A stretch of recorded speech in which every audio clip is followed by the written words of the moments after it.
Welcome to the Holistic Wealth Podcast. I'm your host, Keisha Blair, wife, mother of 3, author of Holistic Wealth, and founder of the Institute on Holistic Wealth. The show will showcase various experts in the key pillars of holistic wealth.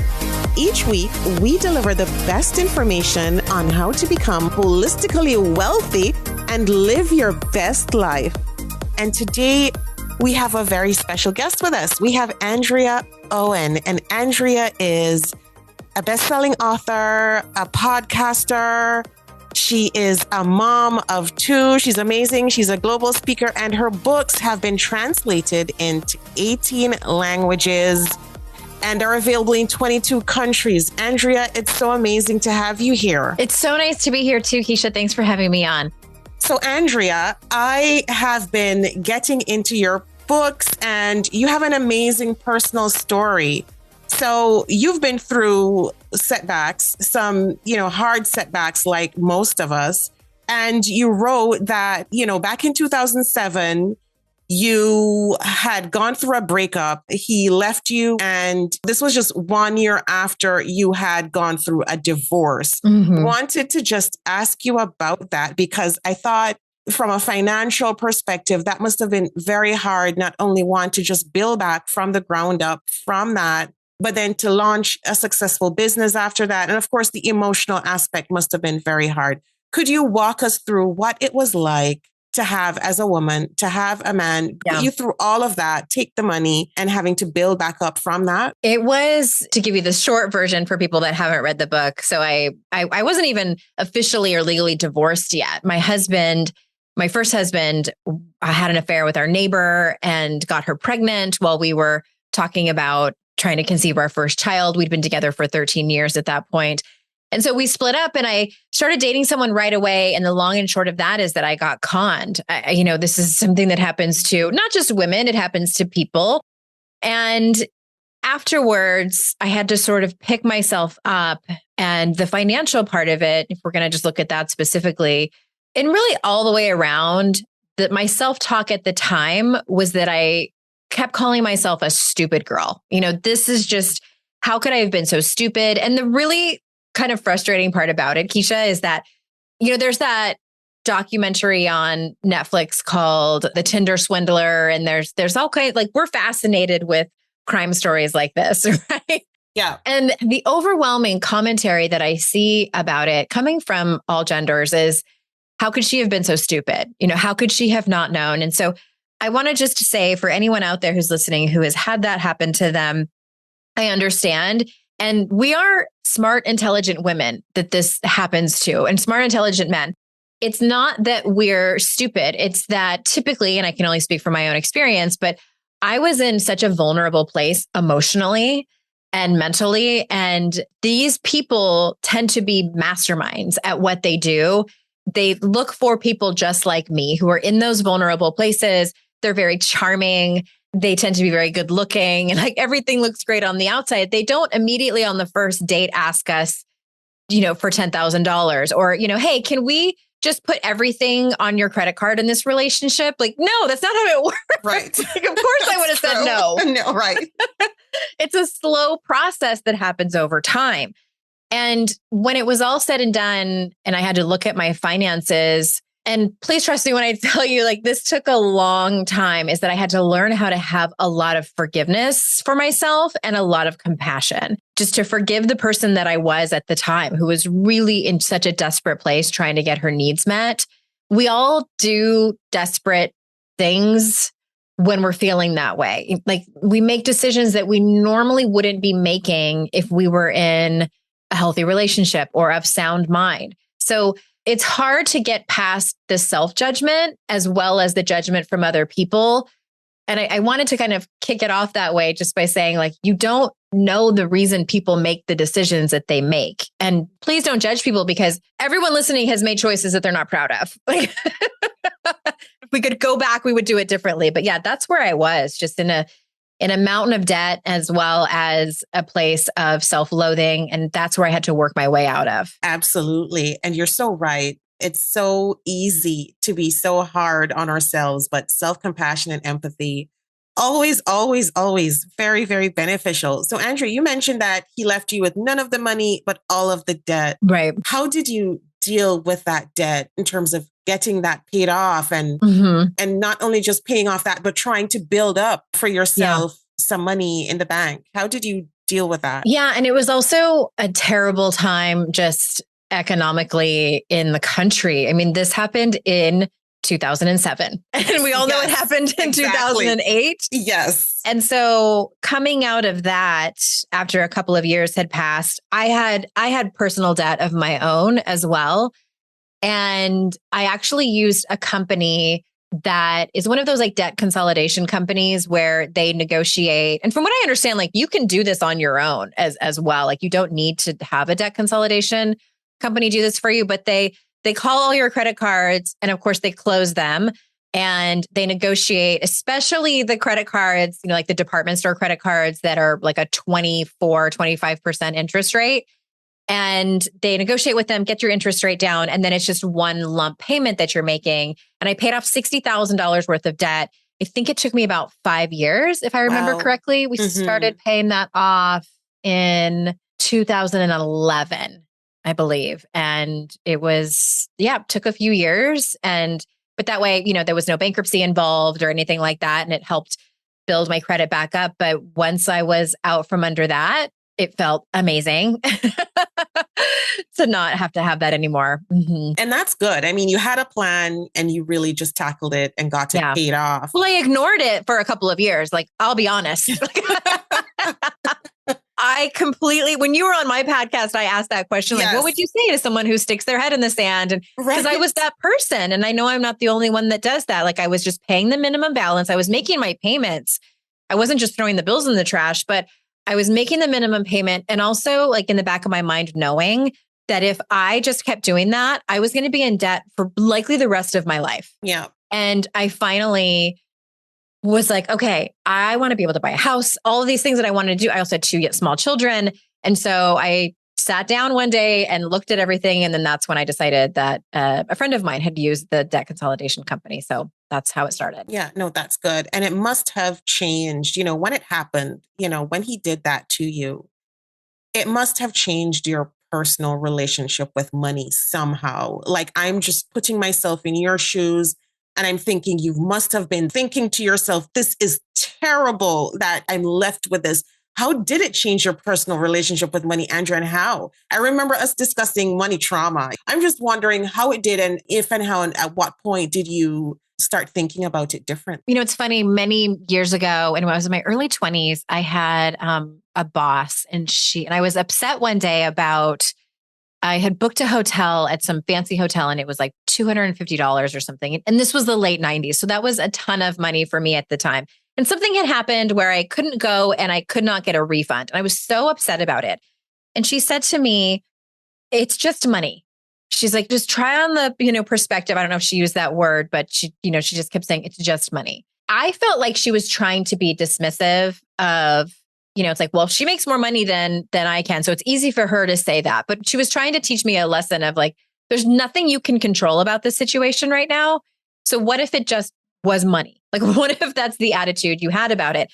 So I took that on for a long time. And I really looked at it from that perspective up until about 2015. And so I think we had just paid off the debt at that point, or we're very close to it. And I was actually speaking at an event, a multi-day long event. And I went to a workshop as a participant, a woman who did family constellation therapy. I don't know if you've ever heard of it. It's interesting. Yes. But it was around the topic of money. And she said, okay, so we got into partners and she's had us each kind of role play. It was my turn and my partner was representing money to me and they were about 6 feet away from me. And she said, okay, the money person is going to start taking steps forward. What are you going to do? And I said, I'm actually going to turn my body because I don't want you in front of me. I want you to the side. And I don't know where that came from. So it was just this very interesting exercise. And what I gleaned from it was that it's never just money. Yes. Yes. It's true.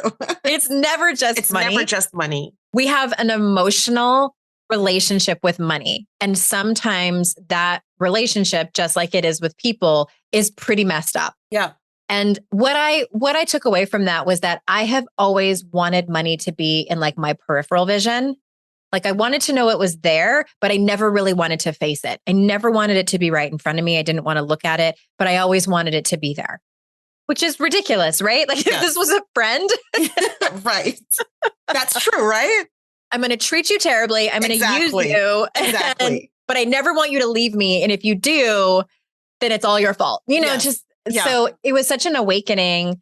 And that's when I really started to kind of do quote unquote money work, where I was buying books on the topic and trying to heal this relationship that I have with money. And I'm sure you talk about this on your show, like it's never done. Just like any personal development, every time I've reached an income plateau, I'm like, oh, well, there's money work to be done. And I'm in it right now. The pandemic was really difficult for me financially as someone who goes and speaks at events when everything's shut down.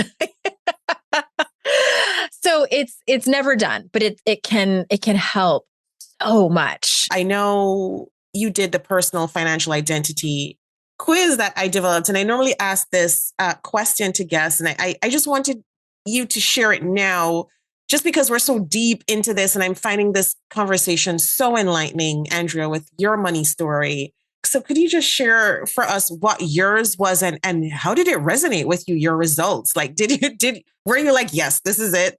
I could see this, in terms of my own life. I am the risk taker, and it doesn't surprise me at all because I very much, what's interesting though? I don't like to gamble like in Las Vegas. I think just because it's boring. If it was more fun, absolutely, positively. But I've always been a big risk taker, which I kind of half joke is great for entrepreneurship. It is terrible for drugs, alcohol, and men. But what's also interesting is I don't know if this is the case with your other risk takers. I hand everything over to my financial planner and I trust her implicitly. And I don't like to look at the numbers though, because then that makes me anxious. So I don't know if that makes me more of like the anxious spender and investor. Yeah. I'm not though. Like if she tells me like, here's what I think we should do, I'm like, go for it. Like I do not agonize over it. I don't even want to see the data. Yes. Which again, I'm very trusting in that way, which can, lead to mistakes. But I think when it comes to wealth management, being a natural risk taker has its perks for sure. It does. And I'm the risk taker too. So you are? Okay. I am. So I can tell you that, I can definitely see how you would be. And no, I think if you were the anxious spender / investor, you would be more anxious about turning over or just implicitly just trusting someone. So I can definitely see that. And in terms of entrepreneurship and taking those risks, as you mentioned. So Andrea, like you mentioned too, that, in your books, you discuss some habits that we all need to embrace, right? In terms of our lives to grow, especially as women, when we doubt ourselves. And I just wanted to ask you to give 2 or 3 tips, if you could. I mean, both books have amazing tips. I'm just leaning on you to walk us through 2 or 3 tips so that we can, step out into the world, claim our space more courageously and more boldly. So how can we do that? Yeah, it's one of those, again, a lifelong sort of journey, but it begins with getting really curious about things. And one of the questions, and it's really the main question that I ask in the introduction of my last book, Make Some Noise, is to ask yourself, anytime you're hesitating to call a financial advisor or, make that investment, or even like speak up in a meeting or follow your gut instincts when on the first date, your intuition is telling you not to continue dating this person, which is what happened to me. And you're hesitating, ask yourself, what is my conditioning versus what is my truth? And the reason that I pose that question is because for women, it's obvious that our conditioning has told us to not make waves, to not make too much noise, to not rock the boat. Don't be disagreeable. Definitely don't be difficult, to be demure and quiet, and also to put other people's comfort before our own. I mean, this is many times why we don't say no. Many times why we don't say no to men. Yeah, absolutely. I'm speaking heteronormatively here, but it's our conditioning and our socialization has programmed us to be people who please at the cost of our own values. So that's one of my main questions I want to ask your listeners is, to ask yourself, what is my conditioning versus what is my truth? And speaking of values, that's something that I talk about in all three of the books that I've written. I think I can't walk away from writing a self-help book without talking about that. And when I do workshops or speak about values, I always ask people, it's one thing to profess the name of your values, but you have to get very clear on what that looks like to you. If as a risk taker, I don't know about you, Keisha, but like maybe you have a value around adventure or something like that. Maybe it's around fun. And what does that look like specifically for you? Because it might look different for me than it does for you. And I want people to get very clear on what their values look like so that when it comes to making decisions that are difficult, you can ask yourself, how is this in alignment with my values? And the last tip I'll leave you with is to really think about your self-talk.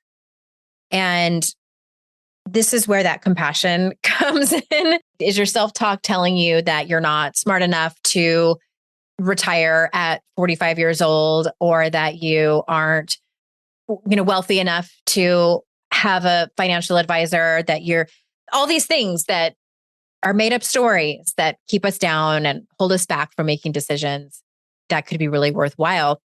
I always warn people too. I call it the ultimate ass kicker. Like when you become self-aware enough to start to notice your negative self-talk, sometimes you can start beating yourself up for that. And that's what I don't want to have happen. Beating yourself up for beating yourself up. It's like, well, first you have to sort of like turn the lights on to see what the quote unquote mess is that needs to be cleaned up, and take that with a heavy dose of self-compassion.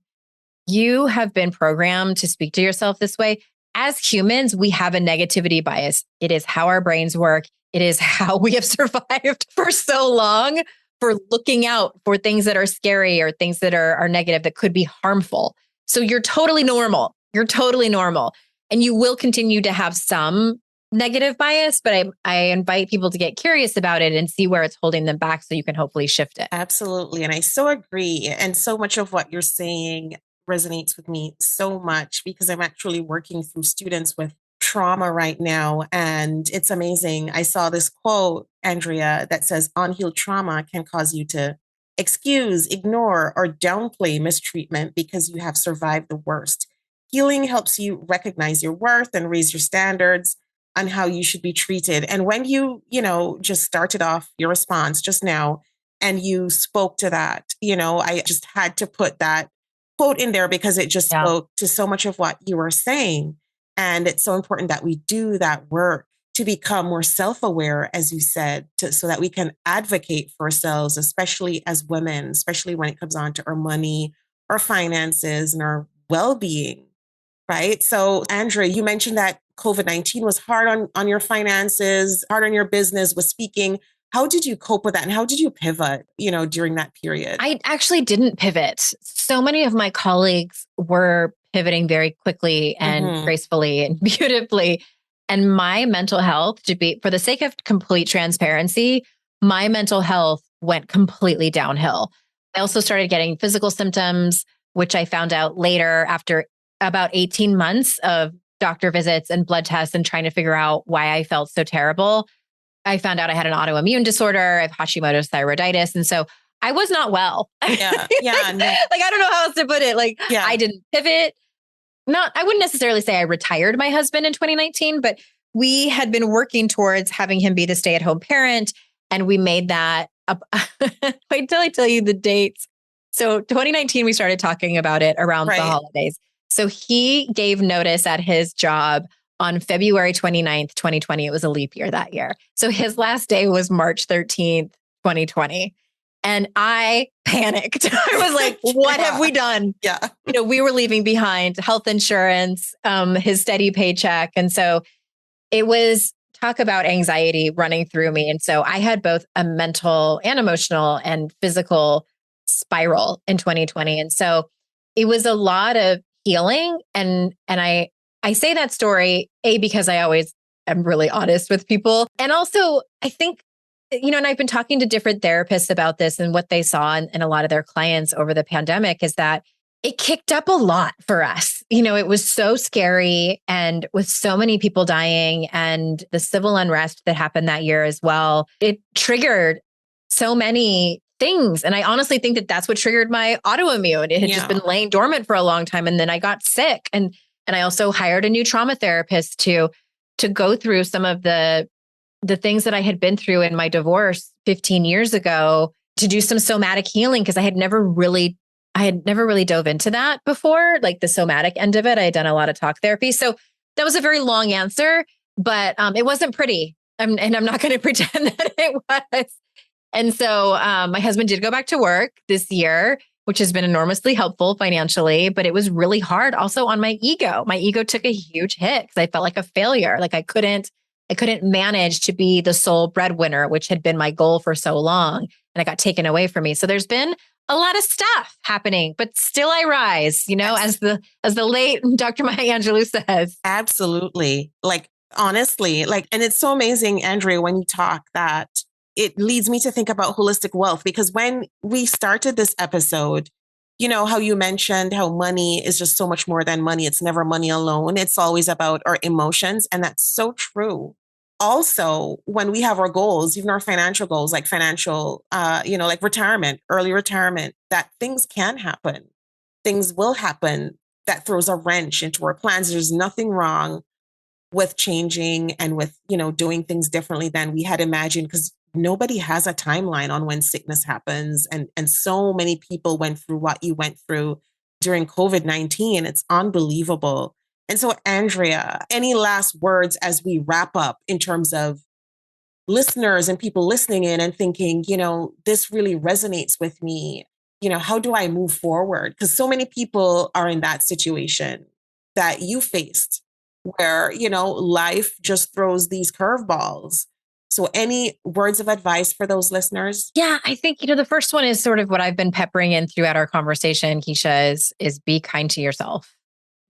We all need heavy doses of it all the time. And I think especially now, as we're, still in this pandemic, although many days it feels like we're not, but just enormous amounts of kindness and self-compassion, as well as take a good look at your support system. Like, who are the people in your life who show up for you, and you can show up for them and hear you and see you and all of your, the curveballs hitting you in the face and and the blood, sweat, and tears, and also the joyous moments and the fun moments. And I lean heavily on humor to get me through. Sometimes a little too much, my therapist would say, but I think that humor can be healing, and it really takes the right support system within all of that.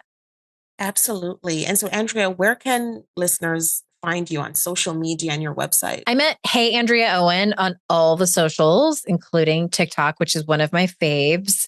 And I'm at AndreaOwen.com. Okay, perfect. Yeah. And my podcast, which you were on, which you were a guest. The podcast is called Make Some Noise. But thank you so much for joining us, Andrea. I mean, your story was amazing, and the tips and insights are wonderful. Thank you so much for sharing those with our audience this week. My pleasure. And thank you everyone for listening. Thank you for joining us this week on Holistic Wealth with Keisha Blair. Make sure to visit our website, KeishaBlair.com, where you can subscribe to the show on iTunes, Spotify, or via RSS, so you will never miss a show. While you're at it, if you found value in this show, we'd appreciate a rating on iTunes, or if you simply tell a friend about the show. That would help us out too. Are you a member of the Institute on Holistic Wealth? If not, what are you waiting for?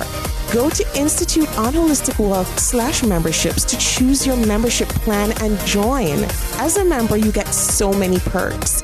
Free worksheets, advice, coaching, and a member's workshop to design an intentionally designed life. You need to figure out your life purpose? Take the Build Your Life Purpose Portfolio online self-paced course.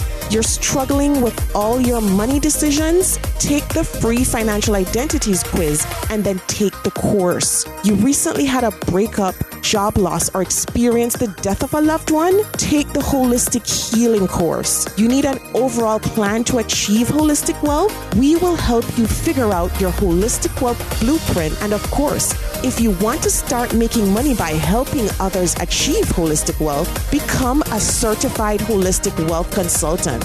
Regardless of what career you've got, the Institute will show you how to increase your income and walk in your purpose. The sooner you join, the sooner you start to achieve a more holistically wealthy lifestyle. And you're going to want to stay for a very long time. So go to instituteonholisticwealth.com/memberships to join. If you haven't read the book yet, pick up a copy of the award-winning, best-selling Holistic Wealth 32 Life Lessons to help you find purpose, prosperity, and happiness.